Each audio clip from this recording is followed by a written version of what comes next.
¿Cuál es el tema de hoy? No os conforméis al relativismo moral de este siglo.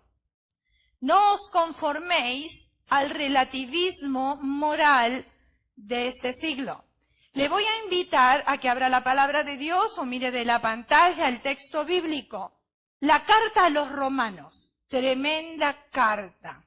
Capítulo 12, versículo 2.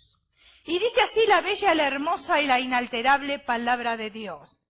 No os conforméis a este siglo, sino transformaos por medio de la renovación de vuestro entendimiento, para que comprobéis cuál sea la voluntad de Dios, agradable y perfecta.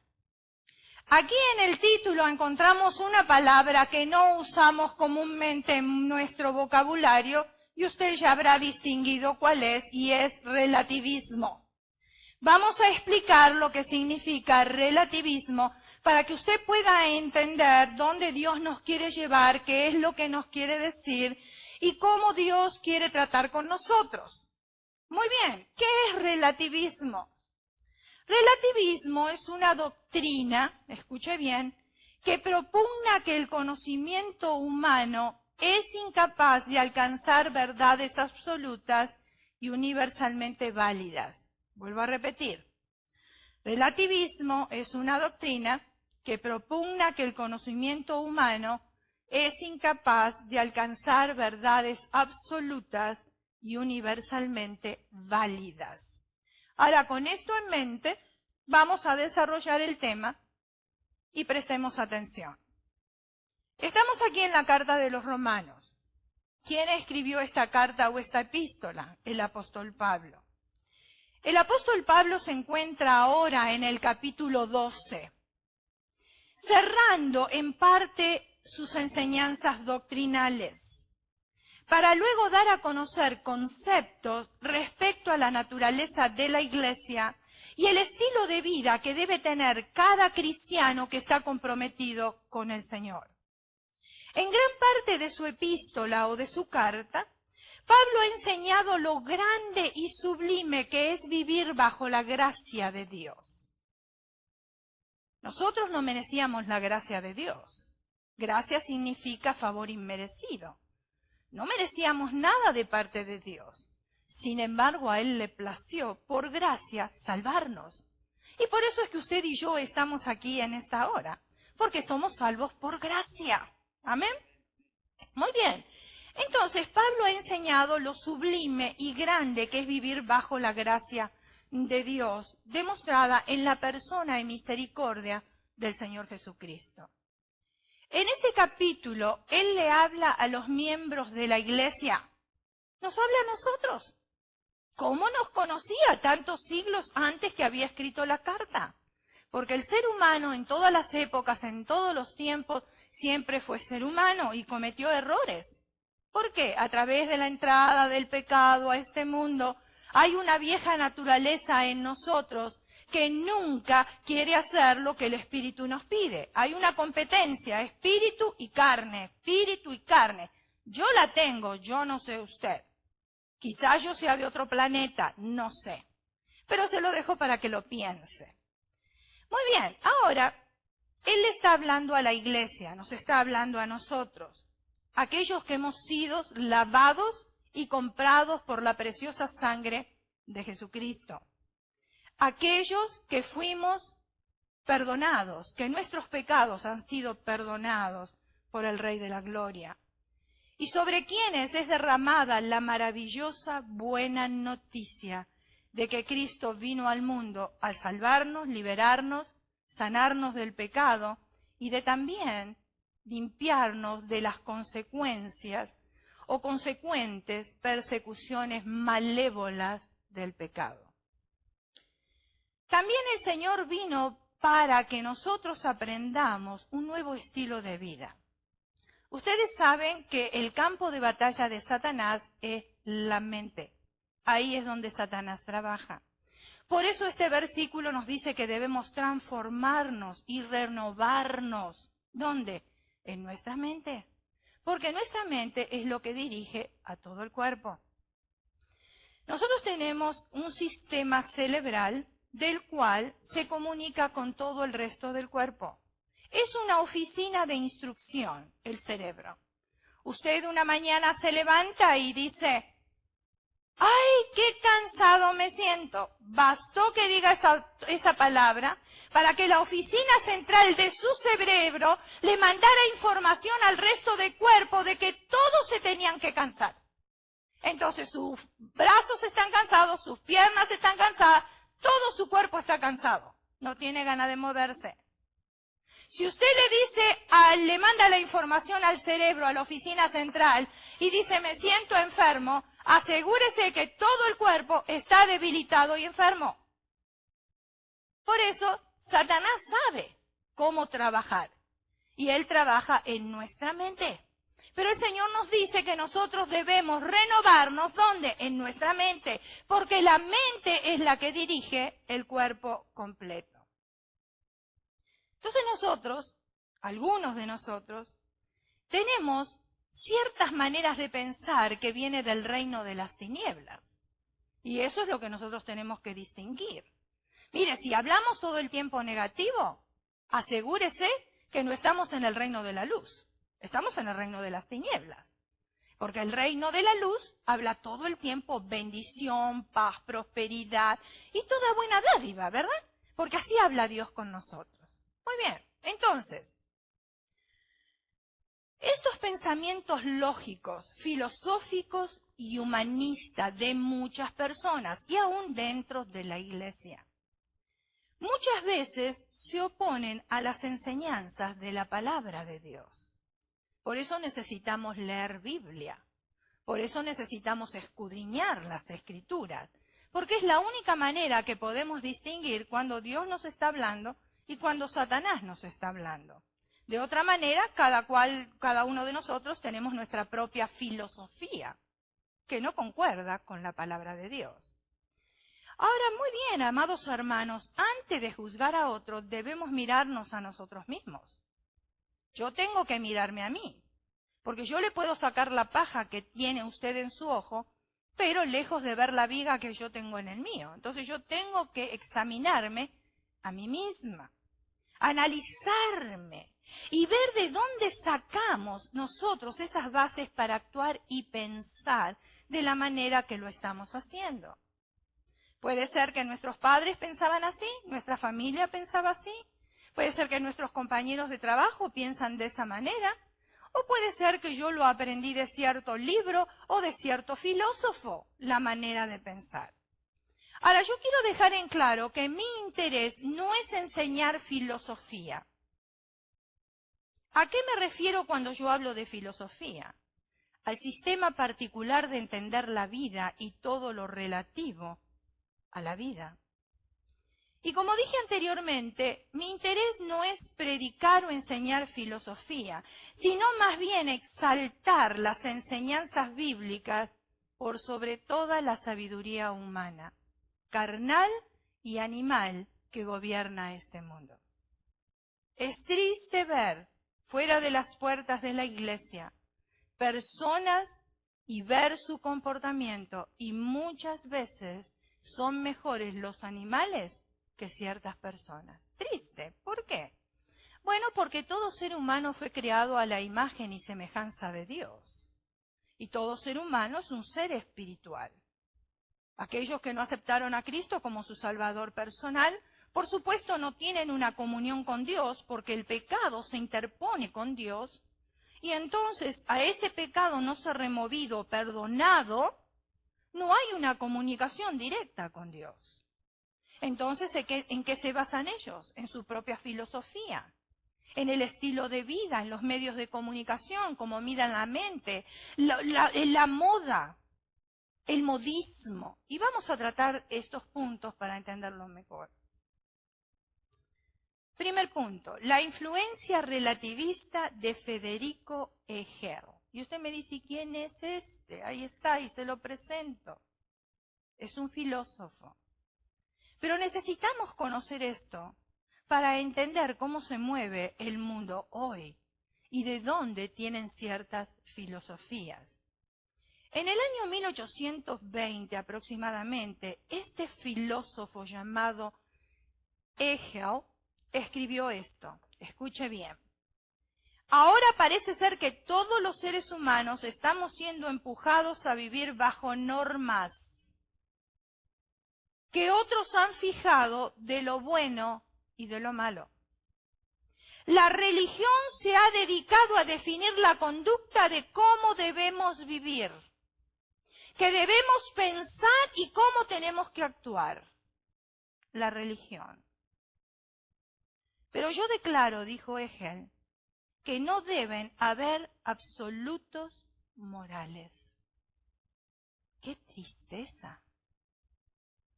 Para poder explicar mejor su enseñanza, él fundó una dialéctica como modo de alcanzar la verdad. O sea, partía con una tesis, una idea. Luego le ponía una antítesis, o sea, una idea contraria a la original. ¿Me está entendiendo? Fíjese en lo que es filosofía.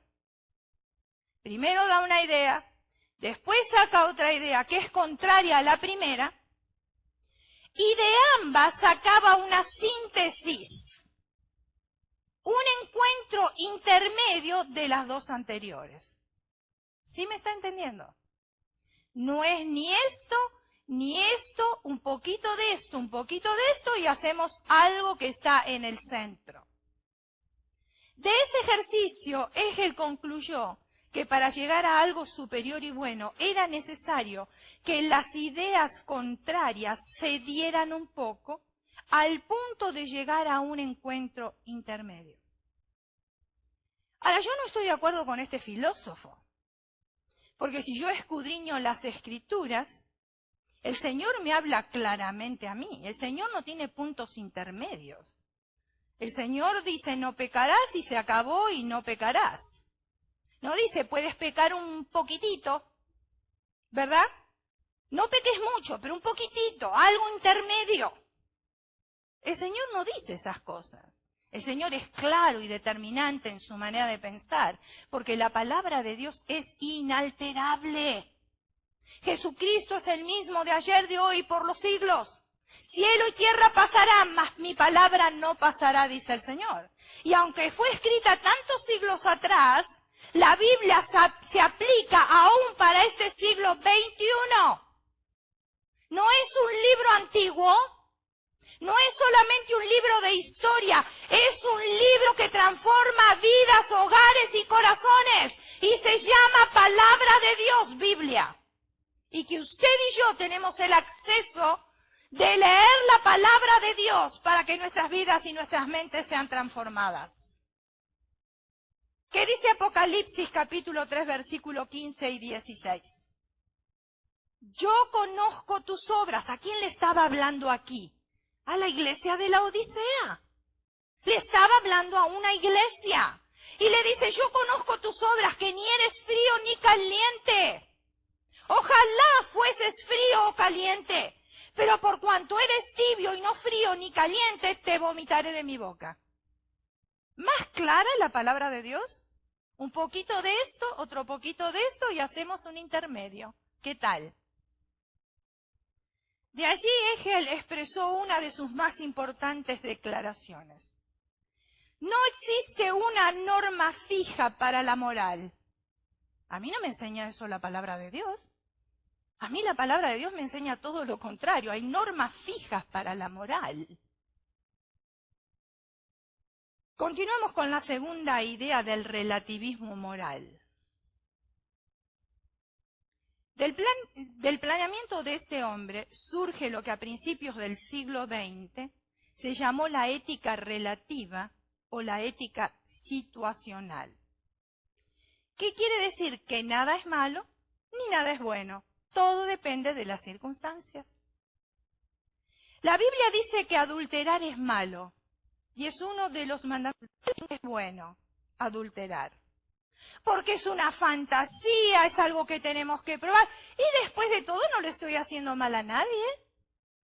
Es con mi propio cuerpo.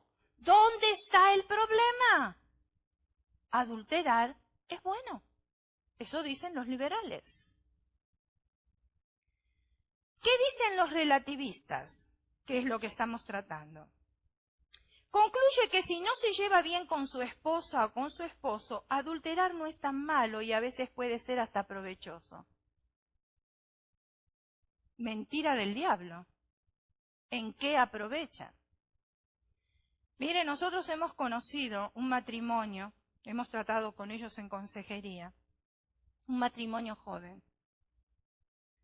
Esta joven conoció al que llegó a ser su esposo desde muy joven, en la escuela, en la universidad, en high school o junior high. Se conocían de mucho tiempo. Luchó esa joven para casarse con ese muchacho, pero hizo lo imposible para casarse. Finalmente se casaron. Él la aceptó a ella con un hijo que ella había tenido con otro joven. Lo adoptó con su apellido, comenzaron a servir en la iglesia, no en nuestra iglesia, comenzaron a servir en la iglesia, el Señor los usaba, pero un día él quiso tener una fantasía y le dijo, ¿por qué no invitas a una de tus amigas y entonces tenemos un triángulo amoroso? Como ella lo amaba tanto, escuche bien, porque a veces el amor nos ciega y no nos deja ver las cosas claramente. Como ella lo amaba tanto, accedió. ¿Qué resultó de ese adulterio o de ese triángulo amoroso? Que esa joven que tanto había luchado por ese hombre para casarse, resultó siendo lesbiana porque se enamoró de la otra mujer que había traído para tener dicha fantasía. Y después a mí me vienen a decir que adulterar es provechoso. ¿Cómo yo puedo creer esa mentira? Cuando la Biblia me enseña claramente, y es uno de los mandamientos, no adulterarás. 1 Corintios capítulo 6, versículo 10. Dice, ¿no sabéis que los justos, a ver si me pueden ayudar en el cuarto de sonido, por favor? ¿No sabéis que los injustos no heredarán el reino de Dios? No erréis, ni los fornicarios, ni los idólatras, ni los adúlteros, ni los afeminados, ni los que se echan con varones, ni los ladrones, ni los avaros, ni los borrachos, ni los maldicientes, ni los estafadores heredarán el reino de Dios. ¿Más claro? Imposible. Ahora, ¿cómo nosotros siendo el barro le vamos a decir al alfarero que está equivocado? Que cometió un error cuando dio esta lista para ayudarnos a nosotros a vivir una vida moral. Mentira del diablo. La Biblia dice que robar es malo. Los liberales dicen que si alguien tiene hambre es bueno robar. ¿Por qué no pide si tiene hambre? ¿Por qué tiene que robar? No lo entiendo. El relativista concluye que si se roba por necesidad, hasta puede ser bueno. Leímos un versículo ahí, versículo 10. Dice claramente, ni los ladrones, ni los avaros, ni los borrachos, ni los maldicientes, ni los estafadores heredarán el reino de Dios. Punto. Dios lo dijo y así es. Y así funciona.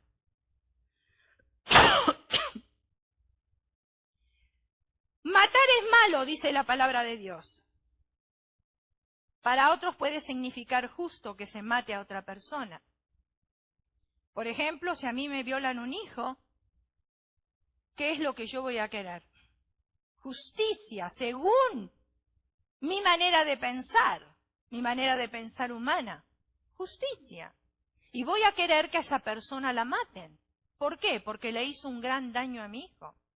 Yo no sé usted, pero yo pienso así. Para el relativista, matar no es tan malo si se trata de una causa justa. ¿Qué dice Romanos capítulo 12, versículo 19? Porque nosotros tenemos que escuchar la palabra de Dios. Dice de esta manera, no os venguéis vosotros mismos, amados míos, sino dejar lugar a la ira de Dios. Porque escrito está, mía es la venganza, yo pagaré, dice el Señor. ¿Más claro? Imposible. Veamos la influencia de relativista de la Iglesia, y esto nos concierne a nosotros, porque somos parte del cuerpo de Cristo. Nuestro Dios es Dios y Él no anda con media tintas, no anda con ambigüedades. Cuando Él se encontró con aquella mujer que la acusaban de adulterio, se le acercó en su gran misericordia y le dijo, ¿quién te condenó? Y ella le dice, nadie, Señor. ¿Cuál fue la respuesta del maestro? Yo tampoco te condeno. Y esa parte, claro, a todos nos gusta que nos tengan misericordia. Pero él dejó en claro algo más, porque el versículo hay que leerlo completo. Él puso un pero de por medio. Cuando dijo, ni yo te condeno, él puso pero. Vete y no peques más. Había una condición. Hoy a Dios se lo toma por menso cuando Él es manso. Pecamos y siempre estamos pecando sobre lo mismo. Y Dios es un Dios justo. Si bien es cierto, es un Dios de amor y misericordia, pero Él es justo y un día Él va a obrar su justicia. No podemos tomarlo a Él por menso.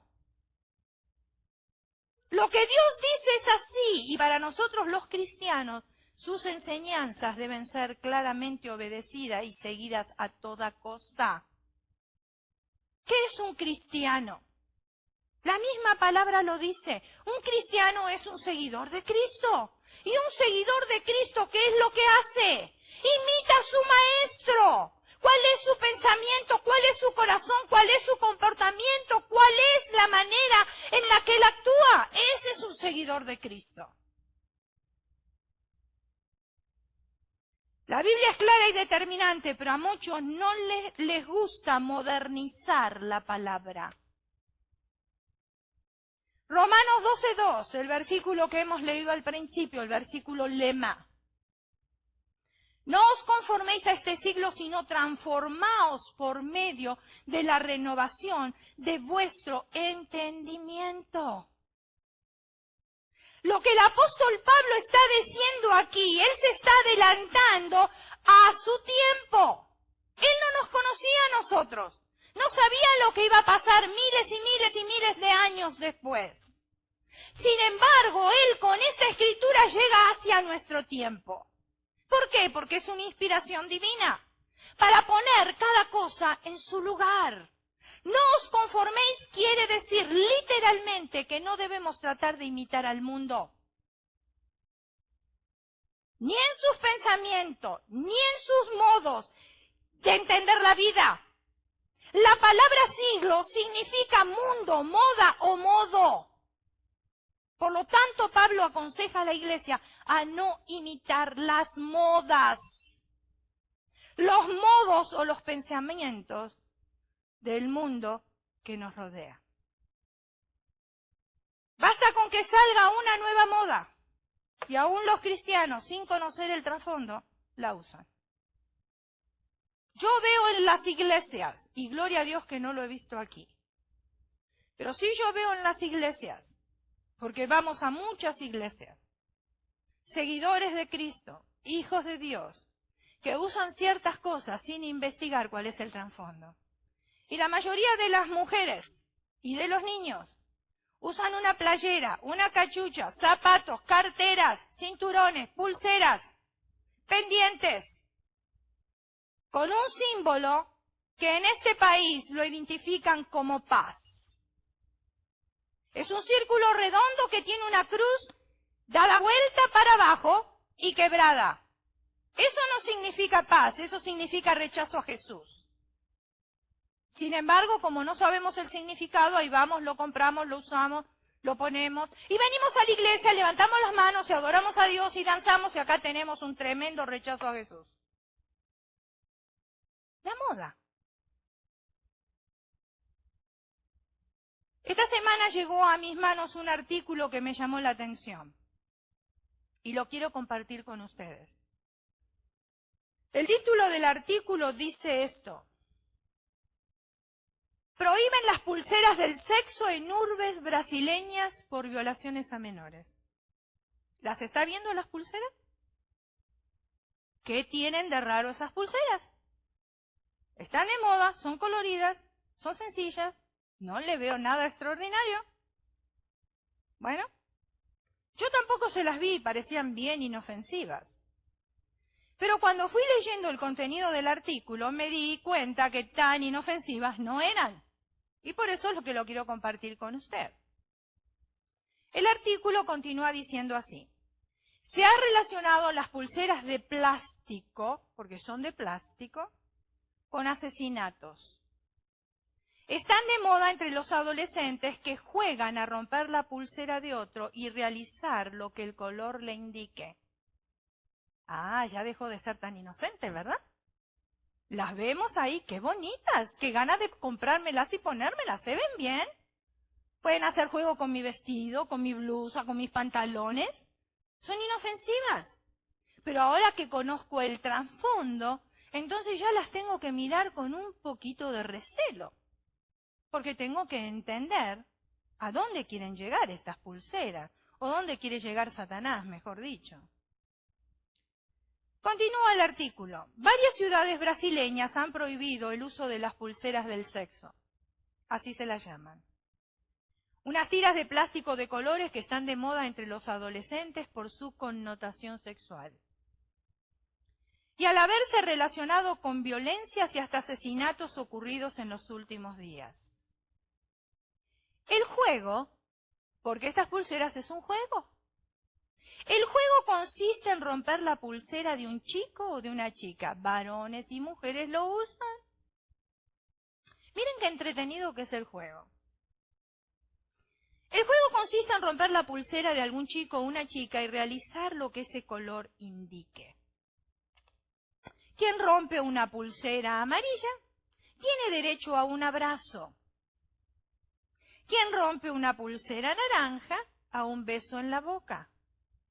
Ya van cambiando las cosas. Quien rompe la pulsera roja es una danza erótica. Quien rompe la pulsera rosada tiene que exhibir una parte íntima de su cuerpo.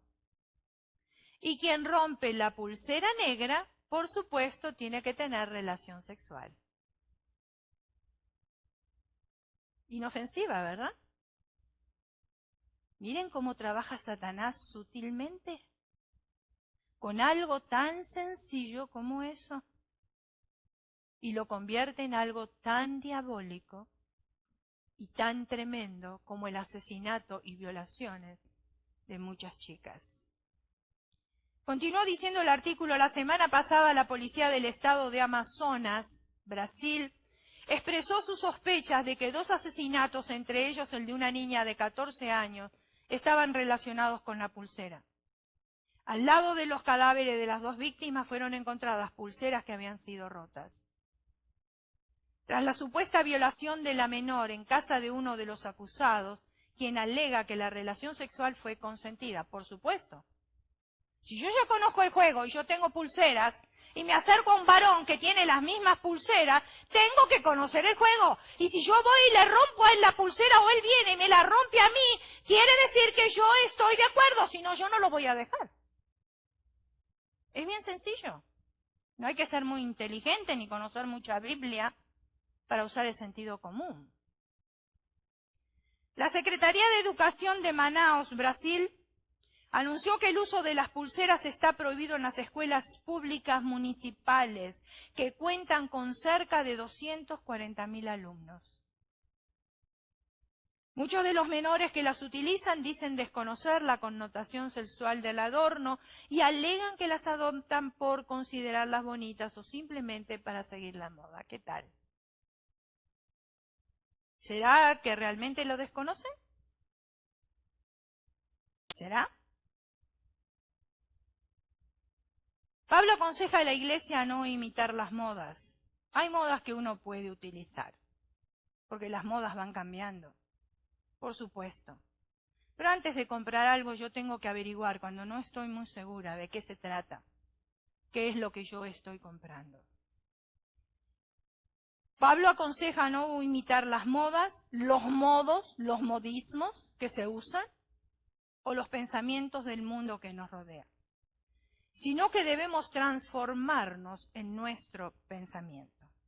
Hasta que nosotros seamos capaces de transformar el pensamiento del mundo. Y tristemente, hermanos, tenemos que admitir que el mundo trastornó a la iglesia, pero la iglesia no está haciendo impacto al mundo. Si nos damos cuenta, no vemos llegar personas nuevas. ¿No las vemos? ¿Por qué? No están interesados en la iglesia, pero sí vemos rotaciones de cristianos. ¿Buscando qué? ¿Buscando qué? Dios está aquí. Dios está en otra iglesia. Dios está en todas las iglesias cristianas. ¿Qué estoy buscando yo? Si yo no aterrizo en una iglesia, nunca voy a madurar espiritualmente. Porque de cada iglesia que yo salto como un conejo, voy a encontrar una enseñanza diferente. Voy a encontrar una alabanza diferente y aquí me va a gustar la alabanza, aquí me va a gustar la predicación, aquí me va a gustar el socialismo. Pero todo junto en un paquete, la iglesia perfecta no existe. No existe. Mientras esté compuesta de seres humanos. Nosotros venimos a buscar de Dios y Dios se manifiesta cuando nosotros le buscamos. Lamentablemente en muchas iglesias ha instalado un pensamiento hegeliano de este filósofo antes que el pensamiento cristiano. Tratando de darle el gusto a la gente, todo lo relativizamos. El pastor habló anteriormente. Uno no puede comprometer la sangre de ustedes, porque la sangre de cada uno de ustedes un día se nos va a ser reclamada por lo que hemos enseñado de este púlpito. Y muchas personas no quieren escuchar el consejo, pero lo lamentamos de lo profundo de nuestro corazón. Yo no puedo comprometer mi salvación para darle el gusto a las personas. Y aquí arriba hay que hablar la palabra de Dios y hay que hablar la verdad. Si a usted no le gusta, lo lamento en el alma, pero yo no quiero sacrificar mi salvación. Todo lo quieren hacer neutro. El relativismo, las iglesias que creen en estas cosas. Lo quieren hacer poco claro. Y cuando alguien les dice lo que la palabra dice, es tildado de anticuado, poco evolucionado, tradicionalista y una persona cerrada. ¿Dónde está la raíz del problema, hermanos? Lo explica Josué 1:8. Nunca se apartará de tu boca este libro de la ley, sino que de día y de noche meditarás en él, para que guardes y haga conforme a todo lo que en él está escrito. Entonces harás prosperar tu camino y todo te saldrá bien. ¿Hay una promesa? ¿Hay una advertencia? ¿La queremos aplicar? La podemos desechar porque Dios no nos va a exigir que lo apliquemos. Tenemos el libre albedrío de escoger. Dios no va a estar con un revólver. Te salvas, tú tienes que arrepentirte. No, no lo va a hacer así. Pero Él ya dejó estipulado en su palabra leyes, estatutos que tenemos que obedecer. Cuando obedecemos, ¿qué dice ahí? Todo te saldrá bien. Harás prosperar tu camino y todo te saldrá bien. Hay una palabra en este versículo que es meditar. ¿Qué significa meditar? Meditar no es que yo voy a leer el pasaje de corrido para sacarme un problema de encima porque me tocó leer hoy la cita bíblica. No, no es así. Meditar es masticar. Masticar la palabra de Dios hasta poder memorizarla. Ayer cuando veníamos nosotros de Santa María, un camino precioso. Muy pocas casas, puros viñedos y vacas por todos lados. Y yo le decía a mi esposo, estamos en la ciudad y tenemos vacas, increíble. Y yo miraba las vacas, cómo ellos estaban pastando.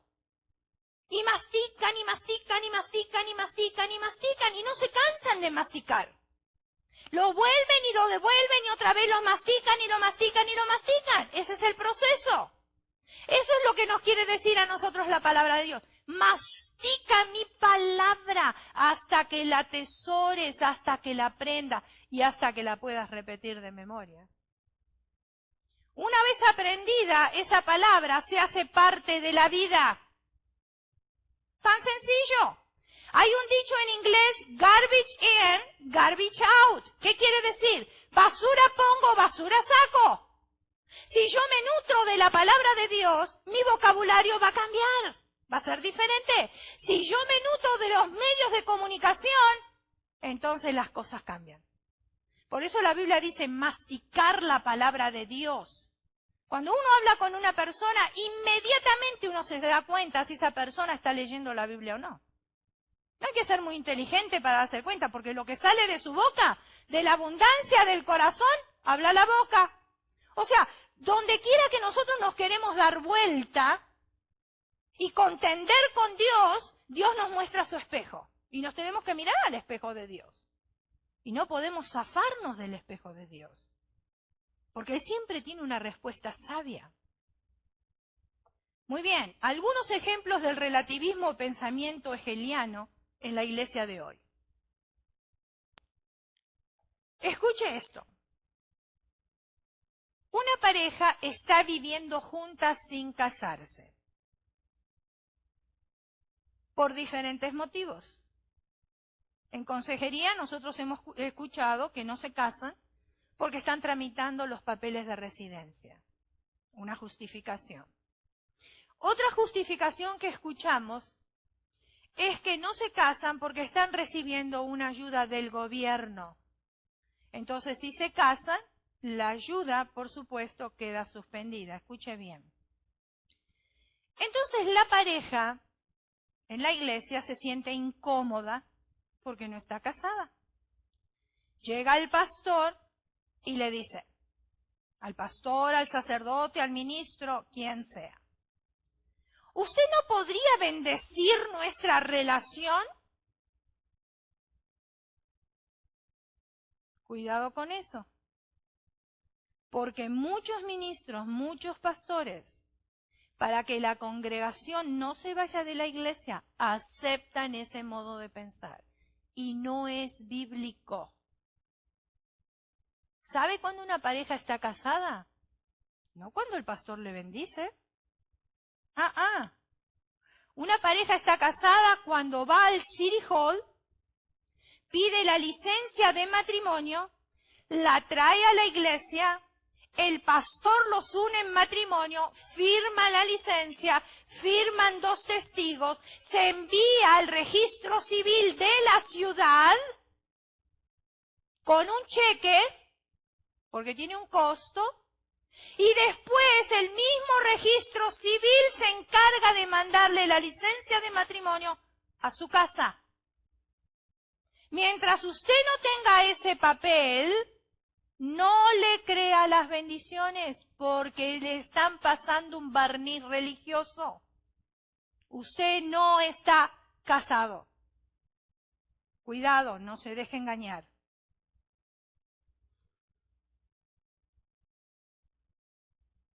Muchos jóvenes cristianos están dating con personas no cristianas. La Biblia enseña en más de 20 oportunidades que no hay que unirse al yugo desigual. O sea, no hay que unirse a los cananeos. ¿Quiénes eran los cananeos? Enemigos del pueblo de Dios.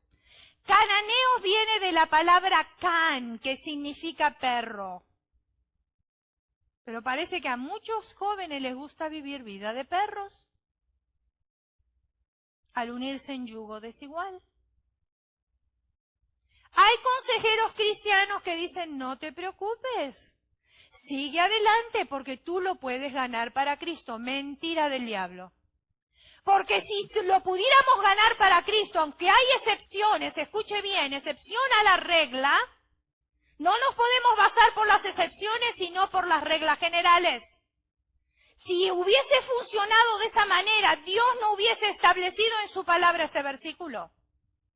¿Lo hubiese pasado por alto? ¿No lo cree usted? Por algo lo dejó establecido en la palabra de Dios. No os unáis en yugo desigual con el infiel. Le ponen barniz de religiosidad el que aconseja esta cosa. Por ejemplo, cuando hablamos nosotros del yugo desigual, no estamos hablando solamente de una unión en pareja o en matrimonio. No estamos hablando solo, la palabra de Dios no está diciendo eso solo. Cuando habla de yugo desigual es exactamente cuando nosotros queremos formar una sociedad. Es un yugo desigual. Una persona cristiana con una persona inconversa. Ahora usted me va a decir, bueno, ¿pero qué acaso los cristianos todo funciona? Yo no estoy diciendo que todo funcione. Va a haber problemas porque somos humanos. Pero sucede algo, que cuando los dos aman a Dios, Cristo es el centro del hogar. Cristo es el centro de las decisiones. Entonces aquí ya no se hace lo que digo yo, ya no se hace lo que dice mi esposo, se hace lo que dice el Señor. Y las cosas cambian.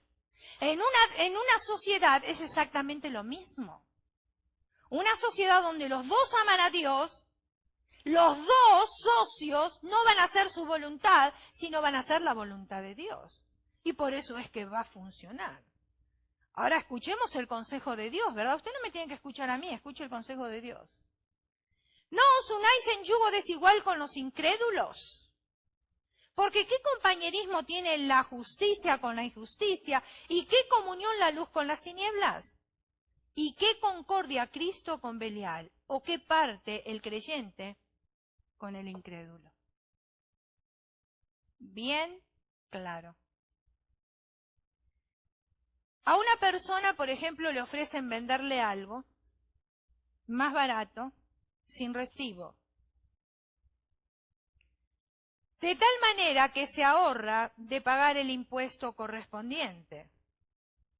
La Biblia enseña que hay que dar a Dios lo que es de Dios y al César lo que es del César.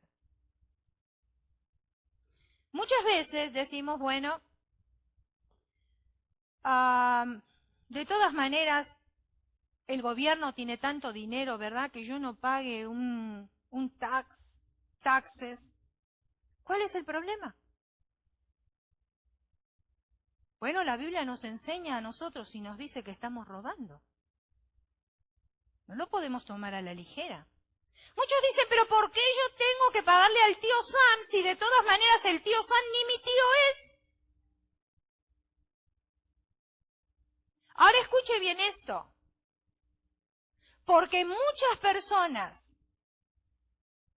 que están indocumentadas en este país, si hubiesen hecho sus taxes desde que entraron a este país, muchas de ellas hubiesen tenido la puerta abierta ahora para formalizar la ciudadanía o la residencia. ¿Es así o me equivoco? Puertas abiertas. Hay personas que se van de aquí y saben que no pueden volver a su país. Después saben que no pueden entrar. Sin embargo, vienen con un nombre diferente. Este país usted miente y olvídese. Y si lo agarran con un nombre diferente, se va para el resto de sus días a su país y nunca más vuelve aquí. Marcos 12:17. Respondiendo Jesús les dijo, dad a César lo que es de César y a Dios lo que es de Dios, y se maravillaron de él. Por supuesto, ¿cómo no se van a maravillar con semejante respuesta? La Biblia dice que no debemos robar y no debemos de pagar nuestros impuestos porque esto es robo. No pagamos el impuesto. Otro barniz religioso. El culto empieza empieza a las 6 de la tarde. ¿Verdad? Escuché pocos amén. ¿Empieza a las 6 de la tarde? ¿Okay? Los domingos. Los jueves comienza a 7:30, ¿verdad? Muy bien. Escucho pocos amén. Muy bien. Así se ha acordado. Así se le ha avisado a todos, todos han oído el horario que comienza el servicio. La Biblia dice que nuestro sí sea sí y nuestro no sea no. Hay hermanos que piensan que tanta rigidez puede ser solamente un desvarío obsesivo. Mi pregunta es, ¿por qué se llega al trabajo a tiempo? ¿Será que es un desvarío obsesivo del jefe? ¿Por qué se llega a la escuela a tiempo? ¿Será que es un desvarío obsesivo de la escuela? Algunos dicen 10 minutos más o menos, da lo mismo. La importancia es que el culto se haga.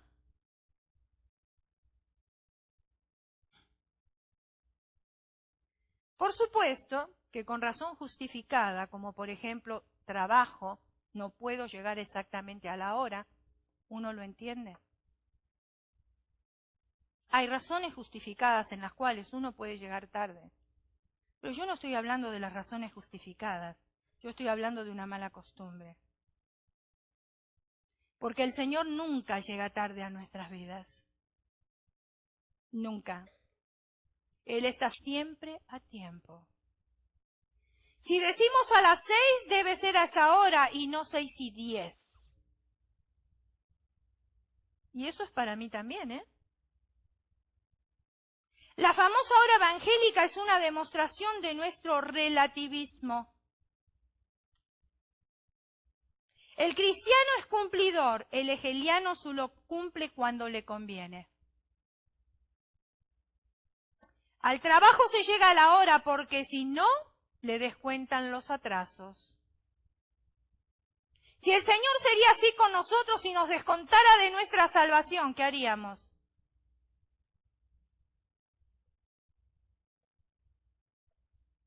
En la iglesia no importa la hora porque es voluntario.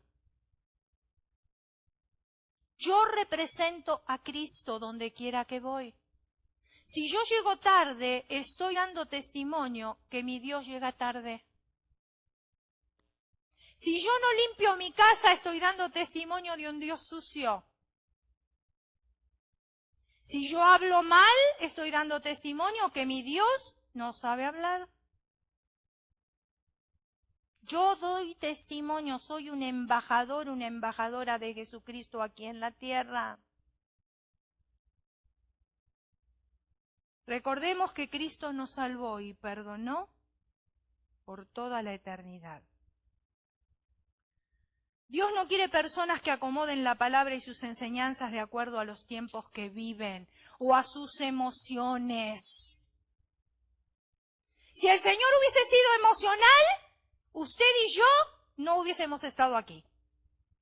Porque sus emociones le hubieran dicho, ¿para qué voy a ir a la cruz? ¿Me escupen? ¿Me calumnian? ¿Para qué tengo que morir por todos ellos? Mejor me arrepiento y no voy a la cruz. Sin embargo, el Señor no fue emocional.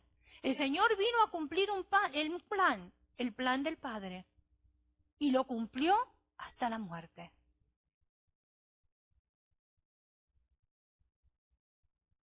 Dios quiere que vivamos de acuerdo a sus enseñanzas que son inalterables. Dios es inalterable y sus enseñanzas también lo son. Cuando tomemos decisiones en nuestra vida, no olvidemos que ante toda cosa creada, Dios es superior. Y que su palabra es siempre viva y eficaz. Hebreos 4, versículos 12 y 13. Porque la palabra de Dios es viva y eficaz y más cortante que espada de 2 filos. Y penetra hasta partir el alma y el espíritu, las coyunturas, los tuétanos, y discierne los pensamientos y las intenciones de los corazones. ¿Está entendiendo Biblia? La palabra de Dios es viva y eficaz y más penetrante que espada de dos filos. Penetra, duele. ¿Por qué me duele? Porque en el área que me duele, esa es el área que Dios me está diciendo que tengo que cambiar. Si no, no me dolería. Tan sencillo como eso. Necesito cambiar, no necesito huir. Cambiar. Por donde quiera que yo huya, el Señor sabe dónde estoy. Y si huyo, entonces nunca voy a ser restaurado. Pero si recibo esa palabra, que es más penetrante que espada de dos filos, y propongo en mi corazón ese cambio en esa área, entonces voy a recibir bendición y cambio. Continúa diciendo, y no hay cosa creada que no sea manifiesta en su presencia. Ante bien todas las cosas están desnudas y abiertas a los ojos de aquel a quien tenemos que dar cuenta.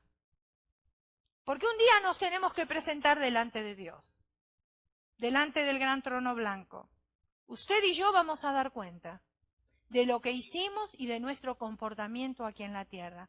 Y cuando lleguemos ahí arriba, ya no nos podemos justificar, porque es muy tarde. Ahí arriba no hay purgatorio. Lo que hicimos aquí en la tierra, el Señor ya lo sabe todo, lo tiene bien registrado. Y cuando lleguemos a su presencia, Él nos puede decir dos cosas. Buen siervo y fiel, entra en el gozo de tu Señor. O nos puede decir, apartaos de mí, hacedores de iniquidad. Y que el Señor nos libre de esas cosas. ¿Saben por qué? Porque el Señor dice, me honran con sus labios, pero el corazón está lejos de mí. Venimos y alabamos y adoramos y oramos, pero el corazón está lejos. Y qué triste que el Señor tenga que llamarnos la atención en esa área cuando nos dio la oportunidad de poder nosotros ser transformados. Cierre sus